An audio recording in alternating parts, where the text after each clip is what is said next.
leading the blind, the sign of the giant, parasite, paranoid, the blind leading the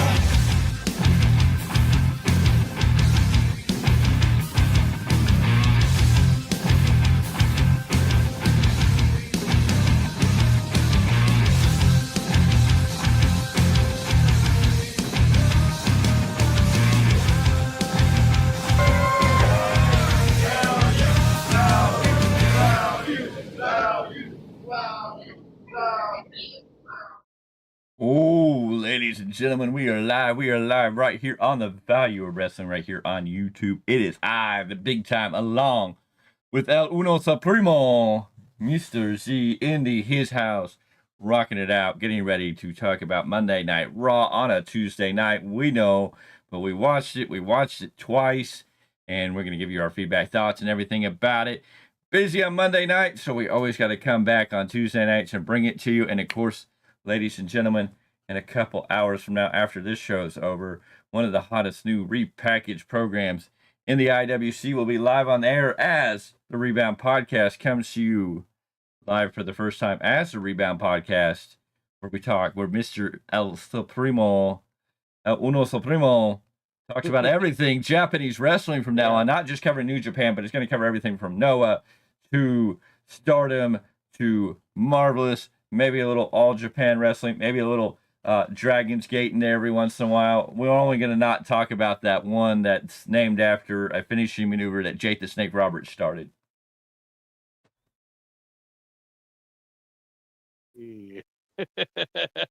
No.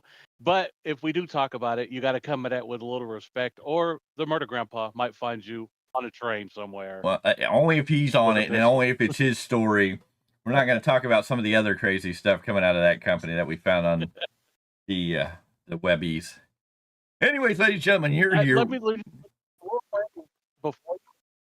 Before you get to that, the only entertaining thing that I've ever seen coming out of that promotion was the title being defended at Stocktoncon, which was hilarious. Anyways, ladies and gentlemen, we are ready to go. We're ready to rock. You're here to hear about what we thought about Monday Night Raw. We want to know what you thought about Monday Night Raw.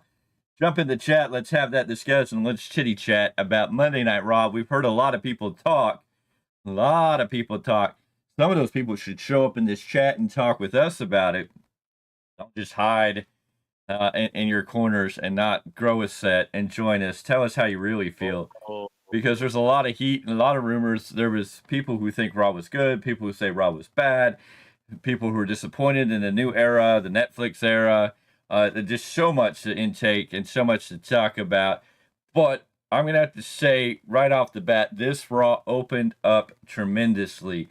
Having the ring covered and having the projection opening video where they pretty much played all of wrestling history all the way back to Gorgeous George and Hammerschmidt and way back into the days, through all the different eras, all the different names in professional wrestling, the artist painting on the canvas, they got you pumped with Triple H leading the way.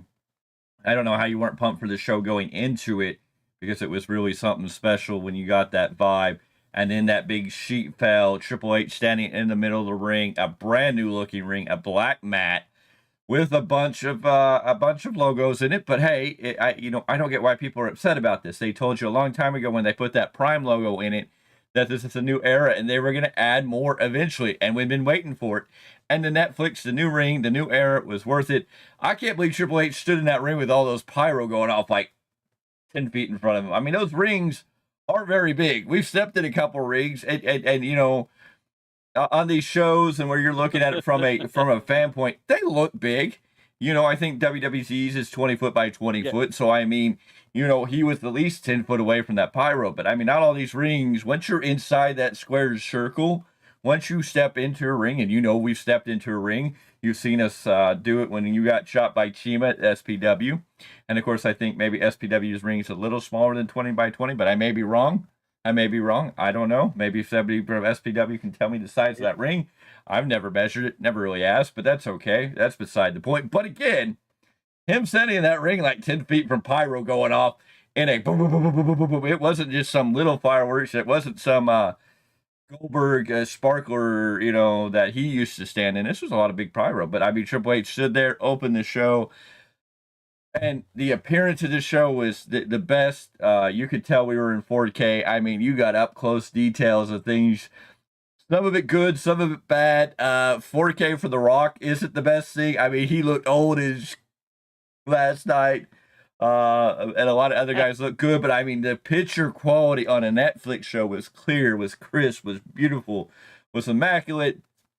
And we didn't have any Tyson Logan Paul issues tonight, so Netflix figured out what they needed to do. It was a beautiful show. I loved the drone. It was cool to see the drone flying through the arena. The drone shots, the camera shots they got, the live crowd, the lights in the crowd that kind of hide.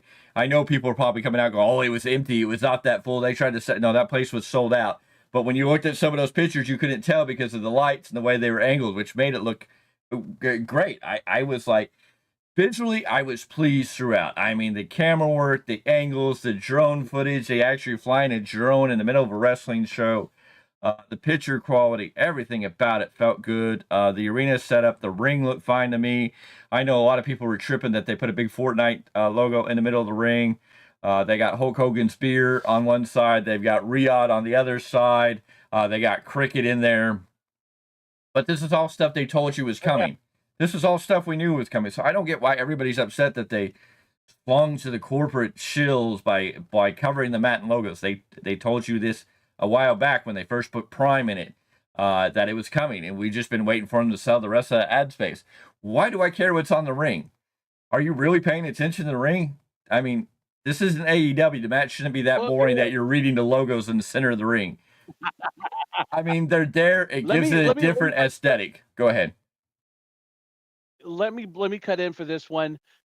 The primary owners, TKO, they are fight promoters.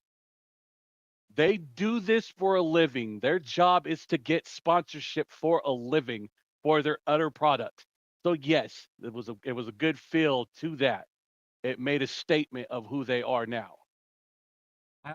I don't know. I know a lot of people seem to be bothered by the logos in the ring, the advertisement. Oh, they're overselling. To me, it made the ring feel like a boxing match, a UFC fight. It felt more like a fight ring than just the wrestling rings we've grown up in. It didn't bother me. I wasn't paying attention that much. I looked at the logos and could identify them and said, cool. Those are decent logos. I mean, they're getting paid to have, WWE making extra money. Why not sell extra space? I guarantee you, we could probably go to a couple independent shows and these independent bookers that we know, and we said, hey, if somebody came to you and offered you a blah, blah, blah sum of a reasonable sum, would you put their logo in your ring? And I'm sure most people would. Why not? You're going to give me money to put your logo in the ring? Cool. I mean, how much of the mat are you paying attention to? The only time you should be paying attention to the mat is when somebody's shoulders is down on it. I mean, I don't get the hype and the hysteria. The people are angry and coming out. Oh, WWE sold out to the shills that covered that ring and all this stuff. And I'm just like, why are you that upset by it? You know what I'm saying? I mean, it's all over the place. Well, yeah, like I said, like you said, it felt like a big fight feel. It really felt different. It really felt like a new era as they were preaching going to Netflix. This is going to be a new era. Now I feel like this is Triple H's era. This is no longer the old years of the regime.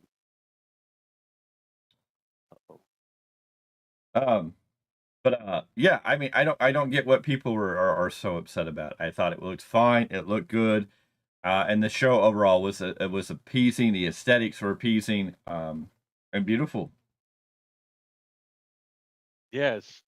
I want to know one thing is, were those lights attached to anything? Because it looked like twinkling Christmas lights through the crowd, or did they give everybody a bracelet?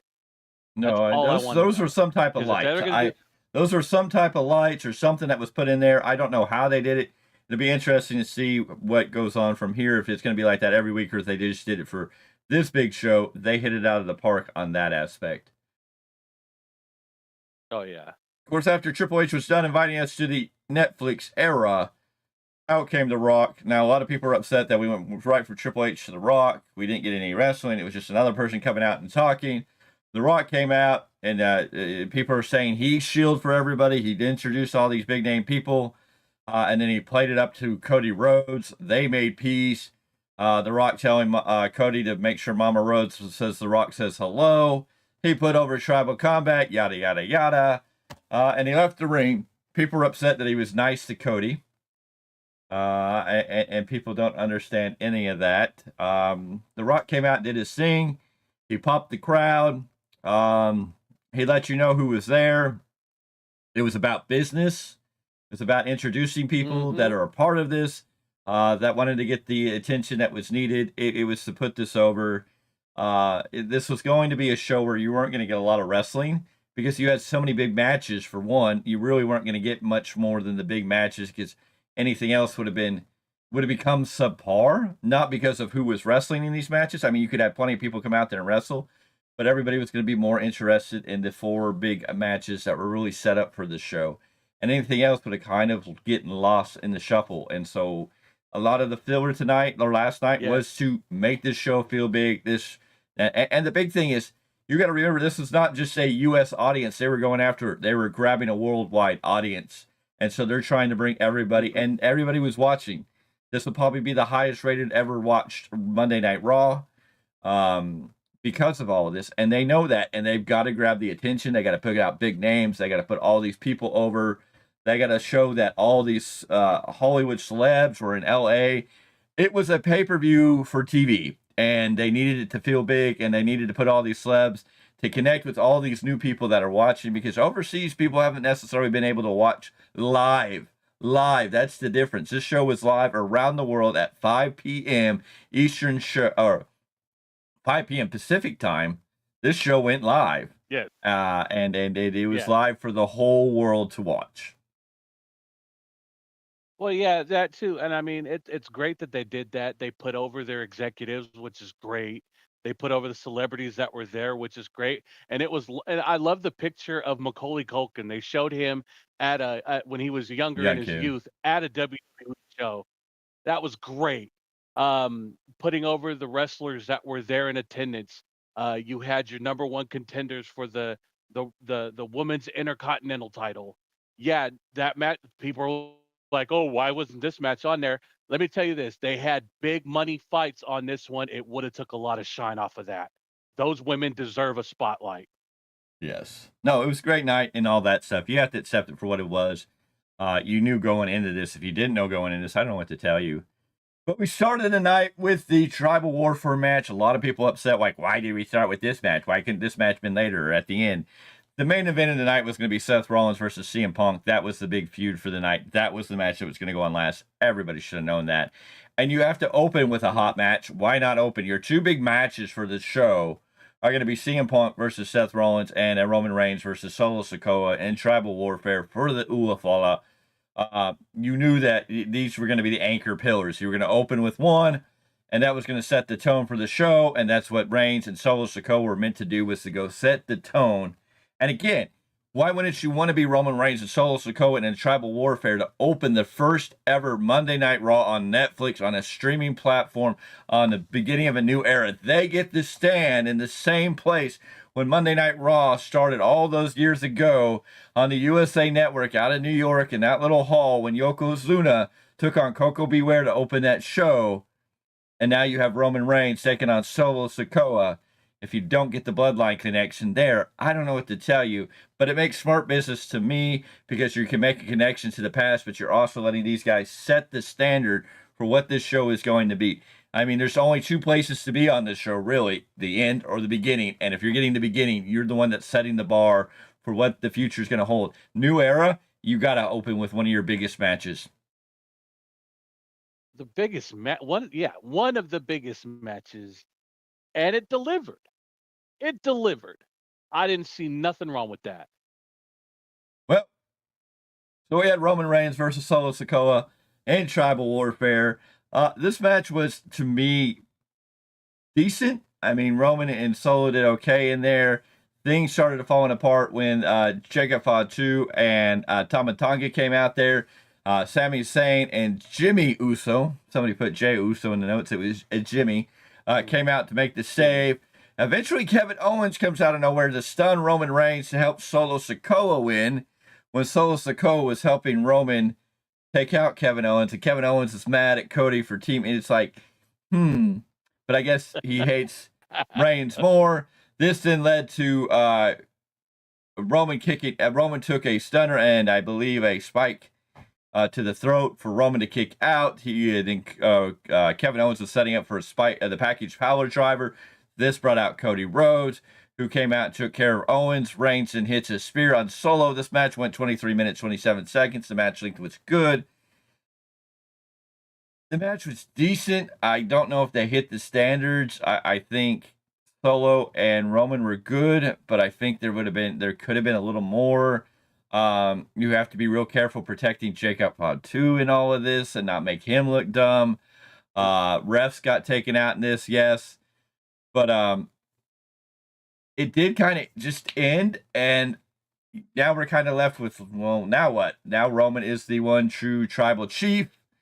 The original tribal chief is back to wearing the Ulafala. Of course, he was given the Ulafala, but not by Paul Heyman, but by the final boss. The Rock came out, put the Ulafala on Roman, shook hands, all was well in the bloodline. Solo and his group is falling by the wayside. What does that mean? Does somebody turn on Solo now? And where does this go? Is this the end of the bloodline story? Or is Roman going to start working to get back his world title? He's got back the Ulafala. Now he's going to go after the world title. It's going to be interesting to see. Royal Rumble this year is going to be huge. A lot of big names with a lot of big storylines that they are starting to build to go, this guy could win it, that guy could win it, this guy could win it. And with Roman becoming the tribal chief now and putting behind him supposedly Solo Sikoa, the only thing I could assume is that Roman Reigns is going to enter the Royal Rumble in hopes of winning to be able to go on to WrestleMania to fight for a title. Solo Sikoa is probably going to enter to try to fight the title or stop Roman. Will be kind of that storyline going there. I don't know what we get from the bloodline next. I don't know what we see with Jacob and Tama and the rest of the pieces. We don't know where Hikuleo is hanging out at. We don't know what's going on with Zilla Fatu. There's so many other members to this family that can grow and be really crazy. So it's going to be a wait and see. Solo Sikoa lost. He's no longer the tribal chief. Does he have his followers? Is going to be the next thing we're going to have to wait and see. The match was decent. The kind of aftermath just kind of killed what might have been there. The Rock coming out and being at peace with Roman and making it all good. Knowing The Rock isn't wrestling at WrestleMania this year, okay, but it's still like, are we just throwing out storylines? Him and Roman shaking hands in the end. And this was the first time that Solo and Roman faced each other one-on-one here. So yeah. Well, I mean, you touched on the Rock. I mean, the Rock, not tribal chief, but high chief. He was given that title. So, I mean, are we going to play into more of that? What's going to happen? Yes, it seemed like they flat out killed the rest of the bloodline story, which to some people, they're probably happy about it. And then the rest of them, it's a 50-50 on both. But, I mean, like you said, we don't know where the rest of the bloodline is, like Hikuleo or Zilla Fatu, who was in attendance last night. So we don't know what exactly is going to happen between now and Rumble. And after that, we set the tone on where we're heading to Vegas at that point. And the Value Wrestling's got bloodline fans too out there. We got members of the bloodline who love the Value Wrestling. I mean, you've seen Jacob Fatu and Journey Fatu on this channel. You never know. Anyways, after that, we got the announcement that the Royal Rumble is officially in Riyadh next year. So people upset about why is the Rumble going to Riyadh? Why not? They have the 10-year deal that they've got to complete. So why not start pushing some of these big events over there? It spans your horizons, your business. You got Netflix. Netflix is going to cover everywhere around the world with all the PLEs. Only in the U.S. will we still be watching them on Peacock for a while.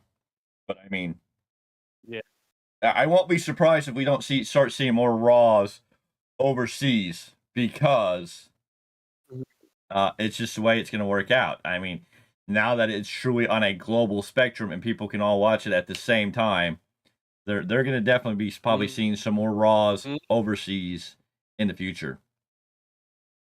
So we got a I lot of mean, I can't complain. I was gonna say I can't complain because there's times where I'm like, shoot, why not watch a PLE at 10 in the morning? I'm okay with that. I got the rest of my day after that. From there, we were introduced. We saw Rey Mysterio in the audience. L.A. Knight, yeah.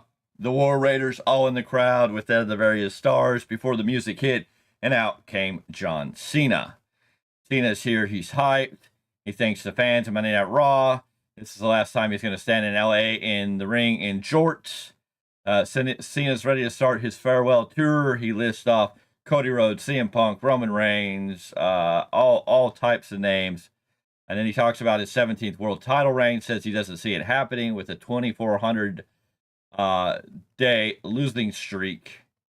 He doesn't have a chance for the world title. It's only going to take a miracle. He has a better chance of winning an Oscar, but he'd either have to win Money in the Bank or Elimination Chamber or the Royal Rumble. He stops on the Rumble and he tells us basically he's going to put his name in. He's throwing his hat into the Royal Rumble.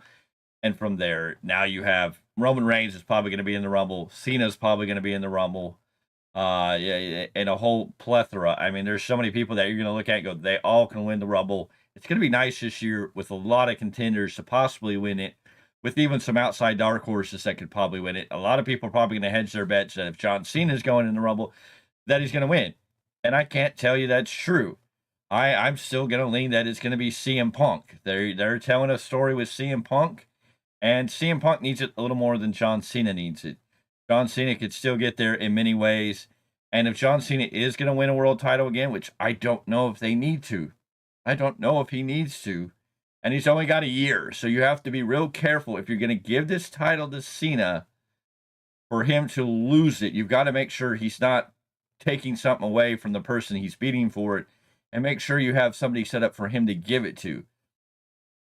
Now, they could do a great thing. What I think would be great for Cena is Cena could miraculously not win the Rumble. Maybe Cena needs to continue his winning streak till he gets into the Money in the Bank ladder match somehow, wins the Money in the Bank ladder match, and then spends the rest of the year trying to figure out a time and a place to cash it in as his end comes. Maybe he wins it on the last day of the year, the last Monday Night Raw, the last SmackDown of the year this year. He cashes in his Money in the Bank. It's his farewell tour. He can retire as the champion. Maybe you go into a reset. You know, maybe you have the title defended again at the Rumble. Who knows? I think having Cena win Money in the Bank and Chase, if he is going to win that, it makes more sense in that instance for John Cena to play it that way than to win the Rumble, go into WrestleMania. It becomes almost too predictable. And I'm like, we got to be real careful. And if you have Cody and Gunther going into WrestleMania as your champions and you have John Cena win, do you really want to see John Cena beat Gunther? He can wrestle Cody, but is that really a great Mhm. transition? Do you really want to see that the WWE title transfer from Cody to Cena for Cena to carry it around for a little bit? It'd be a great match, but I don't know if that's the right direction. I don't think you want Cena beating Gunther. I don't think you want Cena to be the whoever beats Gunther for that world title. As much as Sami Zayn got a little bit of a rub and put elevated after beating him for that Intercontinental title, Gunther is so strong and so dominant as a champion. You at least want to have somebody that can take the credibility of beating Gunther and use it to, push themselves forward. Cena would just be like, I think it would hurt Gunther more than it would benefit anybody else. So Cena's going to go in the Rumble, but I there's too many big names in it, No, you too many possibilities. Go ahead. yeah, no, that I said I'm nothing. I have nothing against Cena breaking that record for one. No, I do not have an issue with it, but they have to do it the right way. Like you said, it can't hurt the momentum of those who have it right now. You have to do it smart, yeah, and it's got to help somebody. and even if It's that got to have a means, big payoff. well, I mean, let's say Cena does take it from Gunther by a Money in the Bank and let it be at the end of the year when his contract's up. There's your major reset. I'm okay if that they want to do that, but don't do it in the midst of something big right now where you Yeah, have someone no. like Cody who's waiting for a serious contender, or someone like a Gunther who's waiting to get that rub. And people are going to I'm turn all on for it. us They got because, to do it right. like, Punk has the momentum right now. Punk winning the Royal Rumble because he hasn't done it. Cena has won Rumbles. I think Cena may have won 2 Rumbles. I don't know if you're going to let Cena win 3 Rumbles and tie with Austin also. I don't really want to see that because Austin needs a little bit of homage. But Punk hasn't won a Rumble, and Punk does have a lot of time left. Punk winning the Rumble, going into Mania. You could even have Seth Rollins win the Elimination Chamber, turn it into a 3-way dance somehow. Who knows? There's a lot of options there. I think there's Yeah. more story there than letting Cena win the Rumble. And the great thing, Cena's story right now is he has not won in 2,400 days. So he doesn't win the Rumble. Now that story is, oh, I don't know if I'm ever going to do it. You know, maybe I shouldn't. And then he gets into the Elimination Chamber, but he doesn't win the Elimination Chamber. Then he can go to Mania and maybe fights a Braun Breaker at Mania for the Intercontinental title. And he comes up short. I think the better story is Cena just can't get that win. And then by happenstance, almost by accident, he gets in the Money in the Bank. You have him, you know, where everybody else is at, and you have Cena standing in the ring kind of like, what? You have Cena sell that moment like, oh, he climbs the cage, he's got the Money in the Bank. And then you have the rest of the year to have Cena keep coming out at different times, tease the cash in, play with it up, make it a little goofy, make it where he's coming out and then he second guesses himself or something. You know, every chance he gets cut off or somebody stops him or it's not the right time. And then it's like, here we are. It's almost the end of the year. Cena's retirement tour is coming up. He's got to cash in. He's got to win this big match, right? I mean, what a better story, and that would make it so much mean so much more if Cena was to win it on the last day of the year, on the last day of his farewell tour. Then he could open the first Raw of 2026 with something, you know. You could have him come back, either give up the title, forfeit it, create a tournament, put it on the line at the Rumble, or you could have Cena cash it in and then somebody immediately challenge him, you know. You could have Cena cash it at the beginning of the show and be celebrating, and then by the end of the show, you could have Cena lose it again. Make it worth it. I think Cena running around with the Money in the Bank would be so much better than him just simply winning the Rumble, going to Mania, main event in Mania. I feel like you're going to shortchange so many of your other people, like a CM Punk, a Seth Rollins, maybe the Roman Reigns story. Where does all these different elements fit into it? Well, yeah, and let's not forget, Cena has won the Money in the Bank, and that was by complete accident. Mm-hmm. So this one would be by him winning it with some effort, but then again, like you said, make it look like he wasn't meant to win it. Not as bad as what it did the first time, but like he just happened to be there at the right time, right place. People fighting over the briefcase. It pops out of it and out of everyone's hand. He's there to catch it like a Otis. I mean, no, there's ways to do it the right way. And you could do it again where Cena's just, I think Cena going into the Money in the Bank on this losing streak, and he just happens to come out the winner with the Money in the Bank. But because he's lost so much, you can play into that storyline that he's scared to cash it in because he doesn't want to screw it up. He knows this is a big chance. And he could go out there and then back out. And you could have Cena playing this role where he hasn't won. He got lucky in the Money in the Bank. Does it really count as a win, or did he get lucky? You sell that storyline, and you have Cena maybe with the Money in the Bank keep losing matches. Not that he's got to wrestle every week, but he's still losing matches. And he's still got the Money in the Bank, but he doesn't trust himself. And then it's like, I've got to cash in. I only got, you know, my tour's up. My time is up. And then, I mean, you can end the end of the year with Cena winning the title. He could relinquish it at the beginning of the year. He could come back at the beginning of the year, give one more match to somebody big, and pass the title. Lots of stuff there. I mean, if not, well, like I said, and if not, I mean, vacate it, let it go up for grabs at the Rumble. We've seen it before, and it works really well. I've got nothing wrong with that. Yeah. Anyways, after Cena left. We got a video package of Logan Paul, who is coming back. He is out in the crowd. We also got to go back and have a 90s flashback. If you're a 90s kid, then this was nostalgia for you, as we got to see Macaulay Culkin now and then. We got a little love from Topanga when we saw Danielle Fishel from Boy Meets World, and she was with Will Friedle, who played Eric in Boy Meets World. So lots of love there. Lots of 90s, getting your feels. Throwback, flashback. Because if you weren't you're watching Raw on Monday, and then usually on Friday you were watching Boy Meets World on TJIF. If I remember that correctly. Yes. Anyway, the Raw's Women's title is on the. Go ahead. And if so, everyone knows those two are hardcore wrestling fans. They've been seen everywhere, and them being at this Raw made a lot of sense too. Anyways, up next was the Raw Women's title match, Liv Morgan versus Rhea Ripley. We've been waiting for this match. A good, solid match here. Liv Morgan almost coming up, hitting the three amigos almost, but then she gets blocked. She tries another Oblivion, but nope.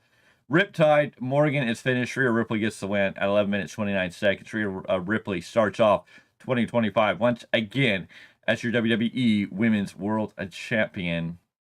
And she is standing bright and standing tall.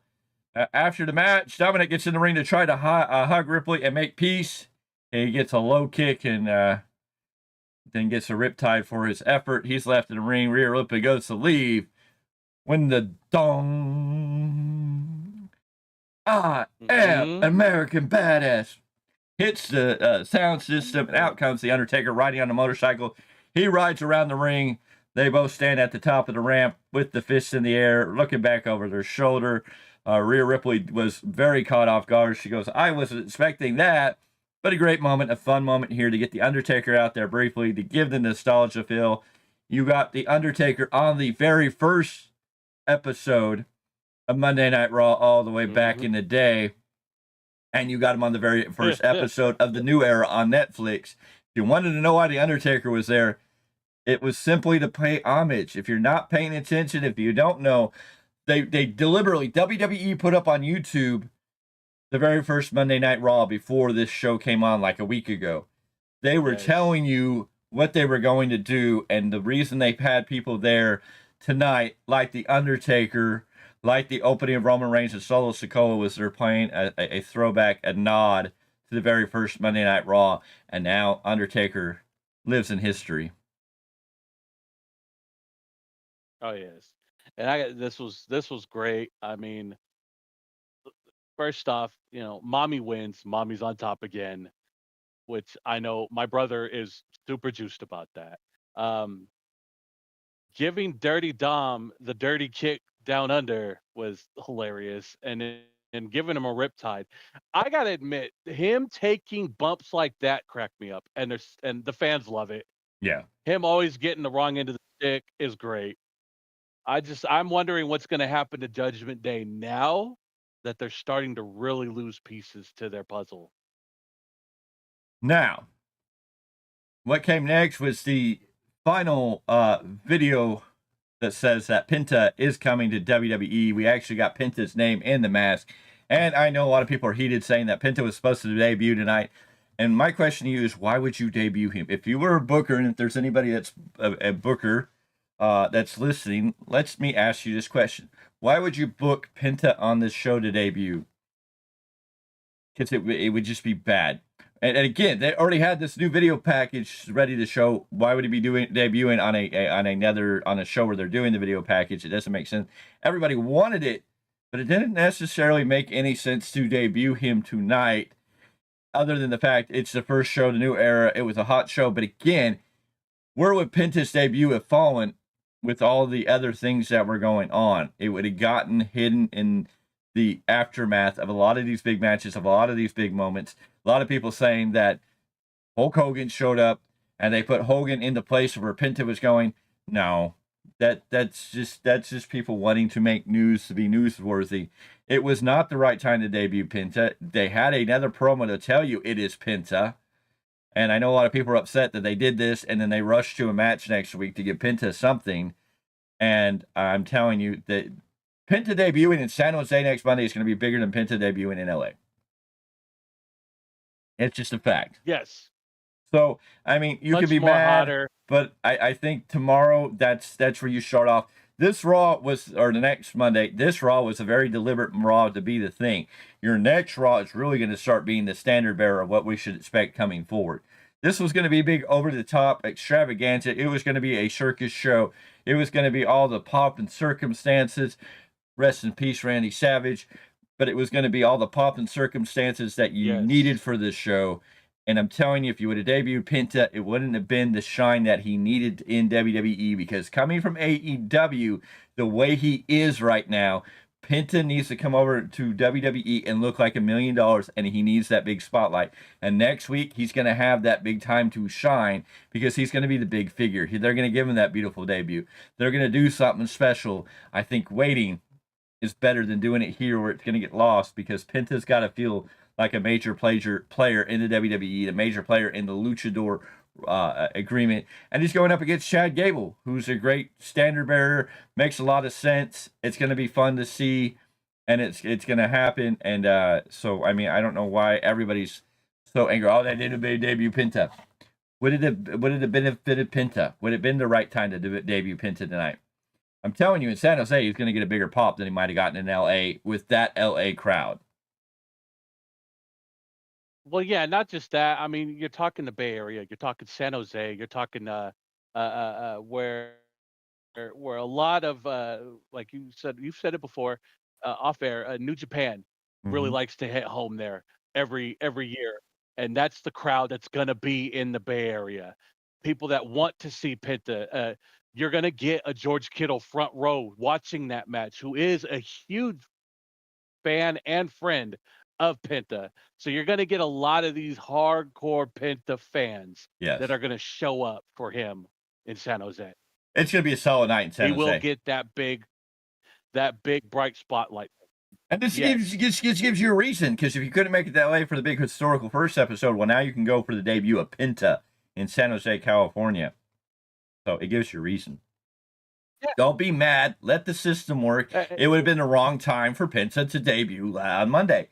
He would have gotten buried, and then people would have been bitching. Oh, Penta didn't shine. Penta was better at AEW. AEW showed more love to Penta.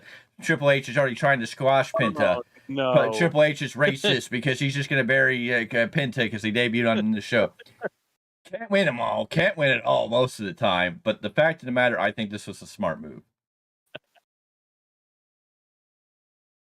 Anyways. Yes, no, like I said, San Jose will be your hot crowd. Pro Penta, everyone's going to be decked out, ready for this. Anyways, so let it work, folks. Let Triple H cook, folks. Just let him cook. Anyways, we see The Rock is leaving. He talks to various people like Triple H, Paul Heyman, Roman Reigns, and eventually Cody Rhodes. And they share a bottle of tequila in his hands. And we get the announcement that tonight, Tuesday night, The Rock was on NXT. I wonder who he went to go see. So if you're watching this, maybe want to go check out NXT afterwards. I've seen a great segment between The Rock and All Ego Ethan Page, which is probably worth the price of admission just to see them interact. We didn't get plenty more celebrities. The lights went out, the music hit, and we saw Travis Scott, the man behind the music for WWE 2K24. He is there, and he got everybody talking about the dumbest thing I think you can talk about. Welcome to California, where pot's legal. He was smoking a joint. It's Netflix, everybody. It's a new standard bearer. He was smoking a joint. I mean, I don't know. Jay didn't partake. Travis was doing his thing. It's Travis Scott. It would have been like if Snoop Dogg was there. I mean, I don't get why. I mean, if Willie Nelson walked out and knew he could get away with it. I mean, anybody. It's California. It's legal. Was it the best appropriate thing? Maybe, maybe not. I mean, there's a lot of things you could say, investors and non-investors. But I mean, it is what it is. And we're in a new era. And if we're seeing somebody smoke a joint on TV, on a wrestling show, does that not open other doors for things to kind of happen and become more availability? I mean, you know, what do we need everything censored? It's a joint. It's California. I don't know what everybody's. Oh my God! It's just over the top for me. Real quick, let me go ahead and make this point real quick. You want to cry, you want to say, "Oh man, we need the Attitude Era back. Please bring back the Attitude Era." Well, here's a piece of it, and everyone's crying about it. I know. That was the closest thing you were going to get. Anyways, from there, Jey Uso's music hits, and this is where Michael Cole almost blew out his shoulder, his hip, broke his watch. He got up on the table this time with Pat McAfee. There was nothing more hilarious than to see Pat McAfee and Michael Cole yeeting. Then at one point, Pat McAfee had stopped yeeting, and Michael Cole was still going at it. And Pat McAfee goes, "Wait for the music, wait for the beat, Cole." This was great. It is so good to see Michael Cole be free and see him do these things. And I love that the fact that Pat McAfee has taken the initiative to say, "I'm going to do it and pay the consequences later," as if there were consequences. Because under the McMahon era, yeah, you know, that wasn't a McMahon thing. You wanted to stay professional. Under Triple H, he's like, go out there and have fun. I love the fact that Pat McAfee is out there and you don't know who he's going to love, who he's going to cheer, who he's going to get behind, that he's going to get on the table and yeet with the rest of the world. It makes it more fun, and I think it makes more people do it and get into it in the moment. I think it makes you at home to want to yeet too, because you're like, hey, you can't help it. And then when you see Michael Cole up there about to throw out a rotator cuff, about to blow his hip, trying to crawl up on that table, busting his watch from falling off, you gotta love it. Oh yeah, no, it was very enjoyable. I'd never thought I'd see the day of Michael Cole yeeting with the rest of the world. It was great.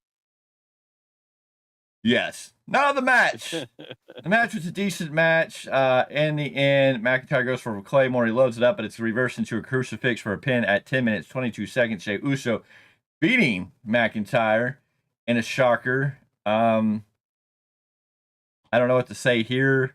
I don't know if it was the right direction. Maybe McIntyre needed this win more than Uso to continue the storyline, but here we are. Here's how it is. It was a decent match. We'll have to see where this storyline continues to go from here, is all I can really say. Yeah. We'll have to see. No, I got no thoughts on this one. It is what it is. From there, we got a beautiful video package of Gunther done in black and white, except for the gold on the title, and it made Gunther look like $1 million. Him in black and white. The only thing, it was the gold of the title that was standing out. And you're just like, well, that is cinema magic right there. Yeah. That is just a stunning. That just sets a tone and a table for who this man is. And there's not many men who could do that. I mean, you might be able to do that for one SPW heavyweight champion, Illumide, put him in black and white and just highlight the gold belt. He might get away with that, especially with his look and who he is and who he presents himself to be. Gunther up there in the establishment, but I mean, it was a nice video. Mm-hmm. Now you say that, now I'm like, why do I feel like we might be able to make that happen? I'm gonna start getting your wheels turning the next time we talk to the champ. We will see. Anyways, we're backstage where we see comedian Gabriel Iglesias, a huge wrestling fan in his own right. He gets cut off by the New Day, who aren't happy. They've been given a hard time. They're told that they're out of time, and Iglesias, the Alpha Academy walk in, and Iglesias goes, only one thing to say, New Day sucks. New Day sucks. New Day sucks. Then, Fluffy. then we find out Roman Reigns and Paul Heyman are walking through the back. Heyman is happy that he's won and ready for a celebration. Heyman's asking, so, my tribal chief, when do you want the wise man to set up your celebration? And Roman Reigns says January 27th, excuse me. He says January 27th, the last Monday Night Raw of the month. On January 27th, they go into a room and shut the door. And on that door is posted WWE 2K25. Pretty much referencing that probably WWE 2K25 is going to start making announcements. And it looks like that is going to be the official day of the big announcement. But not only is January 27th going to be a big day for Monday Night Raw, WWE 2K25, it's also going to be a big night for SPW. Why is it going to be a big night for SPW? Because it's going to have an open house on that very day. Yes, ladies and gentlemen, The training open house that is going to be brought to you by SPW goes down on January 27th. And if you have ever wanted to be a professional wrestler, well, here's your chance. Because on Monday, January 27th, the SPW Training Academy will be hosting an open house from 6 p.m. to 8 p.m. where you can get a first-hand look at what training to be a professional wrestler is like. You're invited to come meet the trainers and jump into the ring on your very first day of training, completely free. Yes, yes, we have some inside knowledge. We have an inside look. We're privy to little information that every once in a while that we can share with you. You know, sometimes we can share, sometimes we have to wait and hold off. You know, sometimes you can, sometimes you can't, and it's just the way it goes. But you will definitely get a chance to step in that ring on that day. So if you want to step into a wrestling ring, give your shot. This is your chance. Come out, check it out. You're invited to meet everybody. Nothing is required to attend. Just show up. Come 10 minutes early. Make sure you're wearing nice exercise gear. Wear something that you're comfortable in, something that you can move around in, roll around in, fall in, because you're probably going to take some hard bumps. You're going to do some. You're going to get a workout. You're going free, so I'm going to tell you something. You're going to get your money's worth. You're going to get your money's worth in this training training event. It's going to be a fun time. Come out, test your hand at becoming a professional wrestler. I promise you, this isn't going to be some soft course. No, you're not going to be taking, big moves off the rope or, taking RKOs or anything, but it's not going to be a soft. You're going to come out here and you're going to get that real firsthand experience to really test you and see what your desire level is. So just know if you come out, it's going to be real. It's not going to be some candy, some goofy around. It's going to be like you're going to get in this ring. We're going to show you some great stuff. It's going to be fun. And then you're going to get to decide by the end of the night if you want to do this, if you want to make your dreams come true. And, wear something comfortable. Bring water, plenty of water. Bring a whole case of water if you need to. Get loaded up. Come out to SPW's open house on January 27th. If you've ever dreamed of being a professional wrestler, look, here's the thing. You don't know what that door will lead to. You come out, you do the training, you stick with it, you try your hand. There are so many valuable opportunities within the independent wrestling realm. You don't know what these doors are going to open. As we've seen as outsiders that came in and got connected and started making friends and started making networking relationships and showing that we show up each and every time that we're asked to show up, that we do what we say we're going to do, and that we're always striving to be better. And we prove that every time as much as we can. It's the reason we are working with so many different affiliates, associations, so many different independents, and why we're continuing to grow and why people are starting to talk about the value of wrestling out here and why other doors are getting open. I mean, trust me, in 2025, SPW, Realm of Warriors Championship Wrestling, Ugly Dojo, yes, we're going to present them on the channel, but we know the doors are opening to Hood Slam. What are we going to bring to you from Hood Slam? I don't know. We're going to get that first sampling taste. I'm sure there's going to be a big thing that's going to come from Hood Slam here next month. Is kind of the designated plan. Once we get all finalized, we'll let you know. But once we get in that door at Hood Slam, we don't know what could be next. We know that we're looking at the beginning of March. Puppet Wars returns. There's a very good chance that we could be a part of Puppet Wars. We're just watching and looking out. We got to talk to a couple people so we could be doing Puppet Wars. So we have nothing but respect for the folks there that make Puppet Wars happen. Just no elbows, please. Okay, just no forearms, no elbows. Let's play on fair grounds. But that's a whole different story. We already been invited to Reno, and me and El Uno Supremo are already looking into the books. We're calculating the numbers, and we're like, okay, it's going to be an overnight trip. We're going to get to Reno in 2025 to see our boy Chupi, to see what he does with Wild West Championship Wrestling up there, and who knows where the Value Wrestling is going to be connected back next. There's still a lot of companies. There's still a lot of names out there we want to get connected with. I know there's a very good possibility that we'll be in Fresno, California sometime in 2025 when Extreme, Lucha Extreme? Lucha Extreme. There you go. And, Yes. so it's going to be a... This is a lot. Yeah. But anyways, again, January 27th, maybe the big announcement for WWE 2K25, but the biggest announcement that we're going to talk about is SPW's open house on January 27th.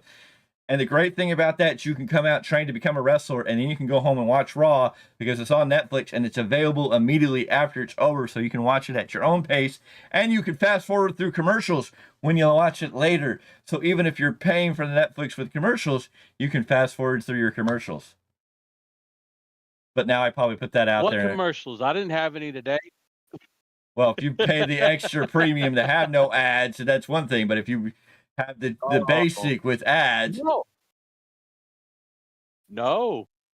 I had no. We had ads. According to Mrs. Z, we had ads last night. But when I watched it this morning, I had nothing. When I watched it this morning and this afternoon, it had ads. I had to skip through it, so I don't know. Maybe you got lucky. Anywho. Oh, yeah. But that's the thing. Come out to SPW Supreme Pro Wrestling Training Academy Open House, January 27th. The address is 1282 Hassett Avenue, Unit 9, Yuba City, California. Check the link in the description below. Go to SPW's Facebook page. All that information's there. If you're in California, in the Northern California area, somewhere within that area, whether it's an hour or two drive, come up and check it out. It's going to be a fun time. You can get a chance to live a dream, even if you try it out for one night. Again, let me say it this way. You never make a shot you don't take. Every shot you don't take, you're never going to make. So every shot you do take, you have a chance of making it. And that's all that matters, is taking the chance and the opportunity to try. It don't matter. You could be 50 years old. You could be 60 years old. You could be 12 years old. Come out. Try it. I guarantee you, the guys up there that are doing all this work, the hard work at the training academy, all the wonderful people that show up each and every week, and we've been out there to see what they do and learn about how it works. We've been out there to record some stuff. We've been there, we've watched, we've sat there and admired what these guys do and how hard they work each and every week, getting better at their craft, honing their craft. We get to sit there and rub elbows and shake hands with some of the great talent. And I promise you, it's going to be worth it. It's going to be a fun night.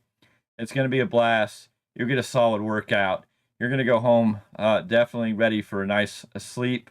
So come out, check it out. If you've had a dream of being a pro wrestler, if you're watching wrestling and you just want to know what it's like, you want to know what that ring feels like, wow, come out, take a chance. You'll know. I promise you. We've taken a couple bumps. I mean, you have to when you show up. It's just part of the fun, So we know a little bit of what it's like. Yeah. We're not crazy, but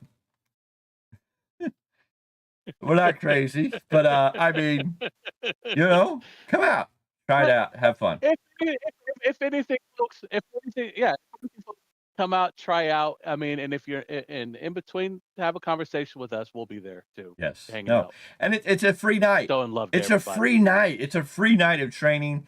And you can decide whether this is something you really want to do. And I mean, it's a chance to live a dream. If you've ever dreamt, if you've watched pro wrestling, then we all have dreamt of being in that ring and being do you want to be the next John Cena? Do you want to be the next Shawn Michaels? Do you want to be the next Finn Balor? Hey, we need the new next Undertaker. Who else? I mean, the list goes on and on and on.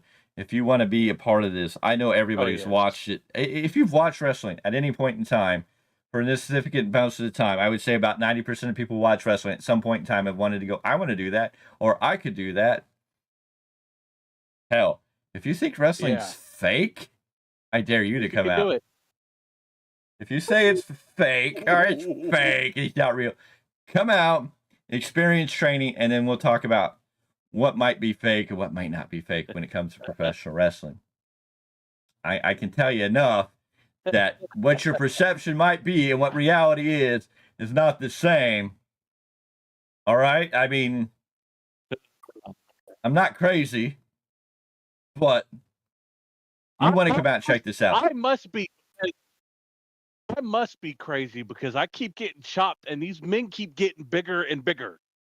And they're only going to get bigger and bigger because we got Timothy Thatcher on January 19th, taking on Jordan Oasis at SPW Loyalty. And I'm calling him out. And I'm sure there's people listening. What's up, Sean? Sean, hi. Val, hi. Undertaker, yes. Welcome to the show, Sean.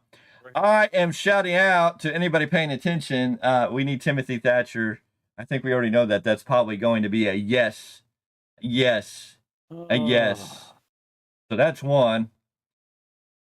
We just need one ugly call to a kid named Titus Alexander.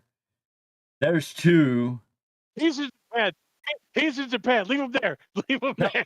No, he's coming home.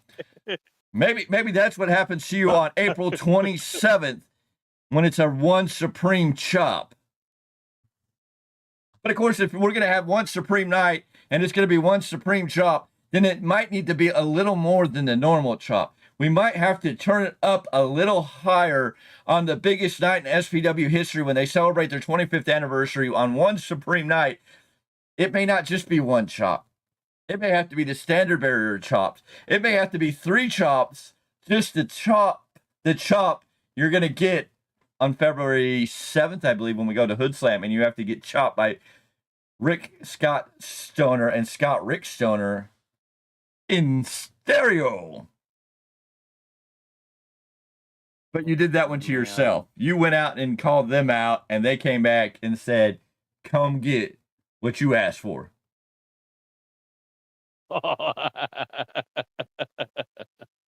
Yeah, that is going to be a long night, folks. Your boy's going to be hurting. And of course, there's a little boy that's watching this channel. WWE Netflix Raw Night Monday. Don't talk to him. There's a little boy that's going to watch this live, going to watch this later, who's begging, whose birthday wish, Easter wish, Valentine's Day wish, Christmas wish, Thanksgiving wish, Halloween. He'd give up all the holidays. He'd give up all his Halloween candy. He'd turn in all his presents. He would step aside and not pick one Easter egg if you could come face to face with one J.R. Kratos and take the chop of a lifetime. That is true. That is true. So. Well, you can't forget Mrs. Z. Well, no, I mean, if we want to talk about Mrs. Z, we just got to find. I owe her one too, but the lost boy, Eddie Kingston, and that's like lighting up a Christmas tree because I'm sure he won't chop you just once. Do we need to? No, I was gonna say, do we need to take a trip to Yonkers and see if we can find him? Hey, we might have to do the value of wrestling on the road, and take a road trip. Hunting down Eddie Kingston. That might have to be a new story, a new journey and adventure. Maybe, if we don't do it in 2025, maybe that's the 2026 edition of the Value Wrestling. Value Wrestling goes on the road, across this great nation, going to independent wrestling show after independent wrestling show in search of Eddie Kingston. Now, wouldn't that be a great story to have to tell somehow to make that happen? That would be awesome to pull off. Maybe someday, some way. Yes, Sean. We see you. We see you. Yes, we do. And we can't forget that, I've got to we got to run it. We're going to run into Journey Fatu again. So we got to get Journey Fatu into the Choppy Hall of Fame. And then we got to hunt down Jacob Fatu because, I mean, he really. Yeah. And who knows? Maybe. That one we need. I'd have to get a 12-pack for that one because we're gonna drink after that. No, I think that would be a night to. That'll come. We need a 36-pack. We all need to drink and toast to that one. And who knows? Mm-hmm. With all the WWE ID things going on, who knows where we'll be and when we'll be, and maybe we run into Sir William Regal.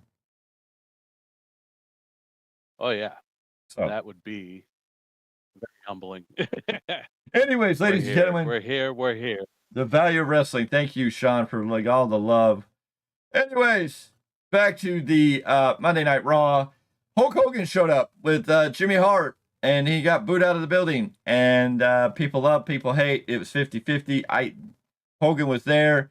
He plugs his beer. He plugs Raw on Netflix, and it is what it is. I'm not going to get too deep into it. I don't think Mr. Z has a whole lot to say about Hulk Hogan. I only have one question. There's one person that if we got to talk about Hulk Hogan, I wonder how one legendary, and it's good to see him, and just to say we wish the well wishes and the best. We can't wait to see the 19th and hopefully see Sir Samurai back in action doing what he does. We have nothing but the utmost love and respect for the man. But I wonder how he felt knowing Hulk Hogan showed up on Raw. Mhm.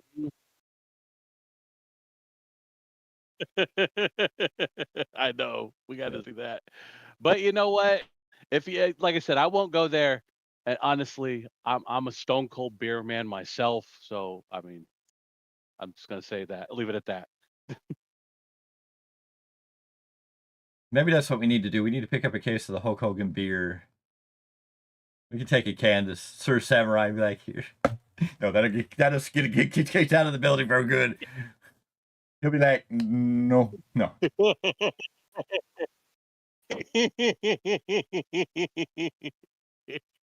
SPW's white Christmas gifts. There you go. Have an elephant Christmas party.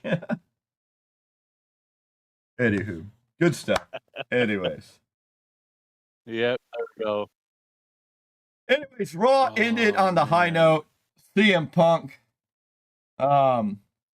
taking on Seth Rollins. This was a great match. You can't complain about it. Homage to CM Punk and Jon Moxley in AEW at the end here. When Punk came out of the Falcon Arrow, reversed it into a GTS. Rollins backed off of the ropes, fell over the Punk hit the GTS, fell to a knee, trying to catch his breath. Rollins backed up in the ropes, fell onto CM Punk's shoulders to get hit with another GTS, which is very reminiscent of how he beat Jon Moxley for that title. Happy New Year, Sean. We appreciate it. CM Punk with the big win. CM Punk celebrating as Seth Rollins looks on, knowing that he lost. CM Punk going out on top. It is going to be the year of CM Punk. They told you that Monday night with that big win. He has already called out Gunther and Cody Rhodes. He's going to be in the Rumble. Cena's going to be in the Rumble. We know Roman Reigns is going to be in the Rumble. Seth Rollins, Drew McIntyre. Ladies and gentlemen, there is a lot of names to get ready. Yes, Sean. Well, What a great match. it was a great match. I enjoyed every minute. I enjoyed it. It was great. And for you, those folks that sit there and say, "Oh, he lives rent free. AEW lives rent free," and blah blah blah. If that jacket triggers you, it's you guys that are offended by it by this point. Everybody gets 'Cause triggered I thought it over was too awesome. much stuff these days. Get over it. Get on with it. CM Punk with a big win. Yeah, Let's do it. Ladies and there gentlemen, we go. it's getting crazy. It's getting fun. And so much to talk about.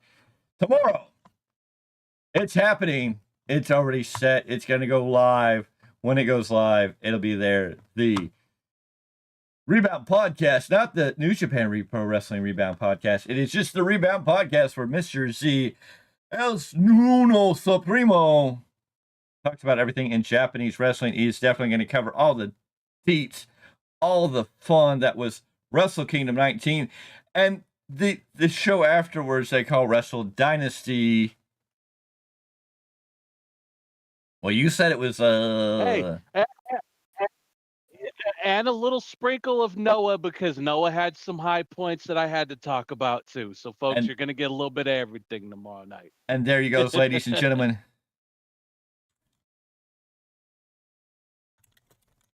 For sure.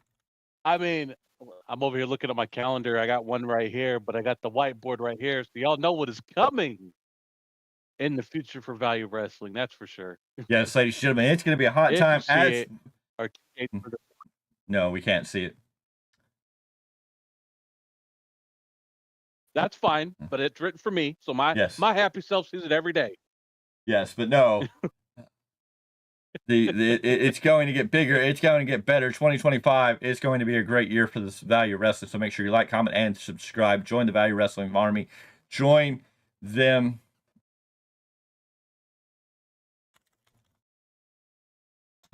Join us for this year, 2025. We're going to kick it off with a big banger. January 19th, Elk Grove, California, World Soccer Indoor Arena.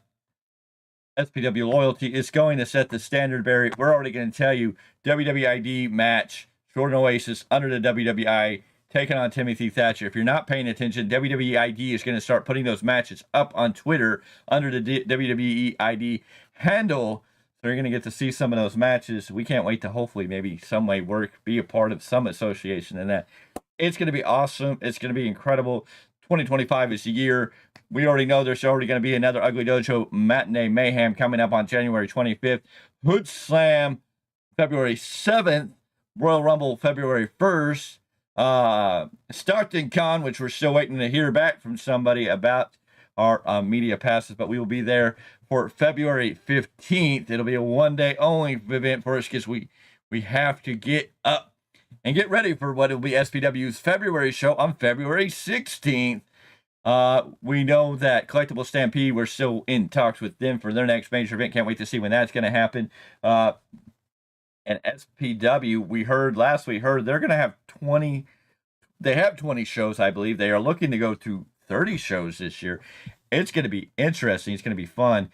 We may be doing some different things as these things come. We know that 2 shows were booked, I believe, for May and October. So that's going to be fun coming up for SPW, along with their third Sunday of the month. Every third Sunday of the month, SPW brings you great action from the Soccer World Indoor Arena in Elk Grove, California, except in April when they've got to move it to the 4th Sunday because WrestleMania is going to take over that 3rd Sunday in Las Vegas. Will we be in Vegas? It's going to be interesting to see. Mr. Z should be there. We are still waiting to see if I'm going to be able to pull all the things and clues and whistles and bells together for all that. It's just a matter of wait and see. Oh, yeah. Yes. Oh, I'm ready. It's going to be a hell of a year. This is going to be fun. No, 2025 shaping up to be some great stuff. We are just going to blow it out of the water and keep getting bigger and better each and every time we get. It's just going to be more fun, more excitement. You know, on Wednesdays, it's the Rebound Podcast. Thursdays, the IWCP, the Independent Wrestling Community Podcast, where we talk about everything independent wrestling. If you're an independent wrestler, booker, contractor, somebody who works with independent wrestling, you want to talk about independent wrestling live in the air, reach out to us. Let us know so we can get you hooked up for Thursdays. Every Thursday around 8 p.m. Pacific time, we go live where we can talk about everything independent wrestling. Fridays, we're always here after SmackDown, after 3 hours of SmackDown now, to bring you all the deets on SmackDown. And then Sunday, we always come back with the weekly roundup where we wind up everything that goes down in professional wrestling, except if an SPW show is going down. You never know what else we'll be doing or what else may come up in the meantime. But those are all the incredible, great things that are coming up. The Value Wrestling is going to be a hot commodity. Oh, yeah, we got a party going on over here. That's what's going on. Oh, it's going to be the never-ending party. You know, some people say they can go all day. Well, the Value Wrestling can go all day, all night. We can go 24 hours all around the clock. But hey, you know what? I love all day. We have nothing but love and respect for the boys of All Day Crew. But I always got to, we got to give them a little bit of a hard time. 2 young men that are very talented and only getting better. They are going to definitely make a splash in 2025. I think that's what I'm going to hedge my bet on. They're going to be the tag team that's going to be the tag team, the new tag team of the year, at least in 2025. Can't wait to see what they're going to do. But I'm going to tell you, I think All Day Crew is probably going to be the tag team of 2025. I feel it in the bones that they're just about this close. They just need that moment, that last little push that's going to push them over and make them well on their way to starting what is going to become one of the most illustrious careers, one of the great tag teams. No doubt about it. Oh, yeah, hands down. I'm ready for that one. That's going to be great. Anyways, talking about independent wrestling, there is going to be the Collective in Las Vegas. It looks like Defy Wrestling will be taking place on Thursday, April 17th in Las Vegas. Josh Barnett's Bloodsport 13. Progress Wrestling, all that is happening on the 17th. It looks like at the Palms Casino. On Friday, April 18th, you're going to have Toki Joshi Pro Wrestling, DDT Pro Wrestling, Joey Janela Spring Break 9, Heels Have Eyes for the Culture. That's all on Friday. And then on Saturday, April 19th, Effie's Big Gay Brunch. TJPW versus DDT versus GCW. And I think that's JJSB Clusterfuck Forever. So if you're looking for independent wrestling before WrestleMania, I got a lot of stuff going on. In Las Vegas. Mrs. D, can we make a trip to one of these while we're there? Because at least one. Just one. Just one. GC Barnett's Bloodsport, I'm all for. I got to go to one. I got to go to at least one. Well, there's an opportunity. Hopefully, we'll see what's going down. We'll see how it all comes together.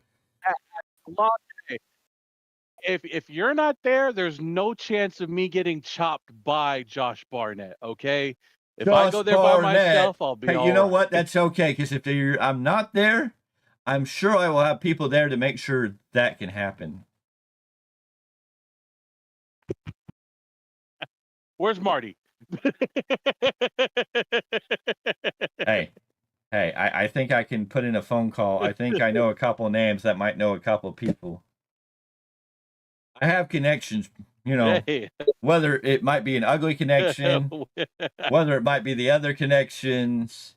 You know who I know, because you know who I know, because you know who I know, and I know who you know. And I don't think it would be very hard to ask for one favor. And yeah, no, there's one big ugly that would be more than happy to set us up. I'm sure if he was like, if he'd get a kick out of it, I'm sure he'd be like, yeah, let's do it.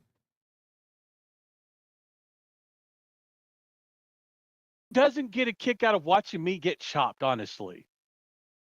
The fans love it, and the boys love it. So, I mean, who doesn't like watching me get chopped?